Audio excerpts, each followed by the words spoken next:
ইংরেজিতে একটা প্রবাদ আছে, রাইভাল নট এনিমি। আর বৃহস্পতিবার রাতে এটাই দেখা গেল আবুধাবির জায়েদ ক্রিকেট স্টেডিয়ামে। এশিয়া কাপ গ্রুপ বি এর শেষ ম্যাচে মুখোমুখি হয়েছে শ্রীলঙ্কা ও আফগানিস্তান, যেখানে আগে ব্যাট করতে নেমে একেবারেই সুবিধা করতে পারেনি আফগান ব্যাটাররা। যেখানে জয়ের আশা তো দূরের কথা, ফাইট করার মতো স্কোরও করতে হিমশিম খেয়ে বসে আফগান ব্যাটিং লাইন আপ। তবে ইনিংসের শেষ ওভারেই বদলে যায় দৃশ্যপট।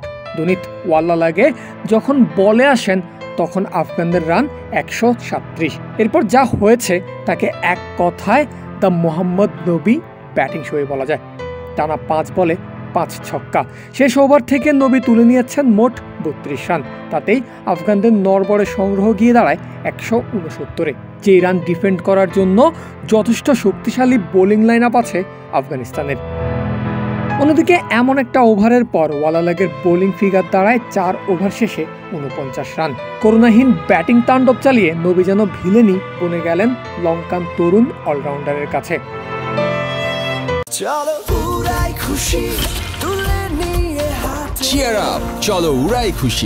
যদিও শেষ পর্যন্ত শ্রীলঙ্কার ব্যাটারদের বুদ্ধিদীপ্ত ব্যাটিং ক্যারিশমায় ম্যাচ ধরে রাখতে পারেনি আফগানিস্তান, ফলে হারের পর টুর্নামেন্ট থেকেই বিদায় নিতে হয় নবীদের। ব্যাকপ্যাক গুছিয়ে যখন বাড়ির উদ্দেশ্যে রওনা দিয়েছেন মোহাম্মদ নবী, তখন রাস্তায় একটা খবর শুনে আটকে উঠতে হয় তাকে। আর খবরটা দুনিত ওয়াল্লালাগের বাবার মৃত্যুর খবর।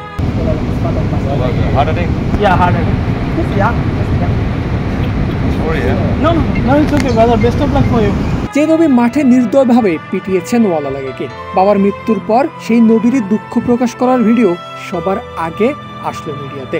কারণ 22 গজের রাইভালরা কখনোই এনিমি না। আফগানদের বিপক্ষে ওয়াল্লালাগে যখন দেশের জন্য মাঠে লড়াই করছিলেন, তখন হঠাৎই হৃদরোগে মৃত্যু হয়েছে তার বাবার। খবরটা তিনি জানতে পারেন ম্যাচ শেষ হতেই। ফলে জয়ের আনন্দ ভুলে মাঠ থেকেই ছুটে গেছেন এয়ারপোর্টে, উড়াল দিয়েছেন নিজ দেশ শ্রীলঙ্কায়, বাবাকে শেষবার এক নজর দেখবেন বলে। পারভেজ আল হাসান, ক্রিক ফ্রেন্জি।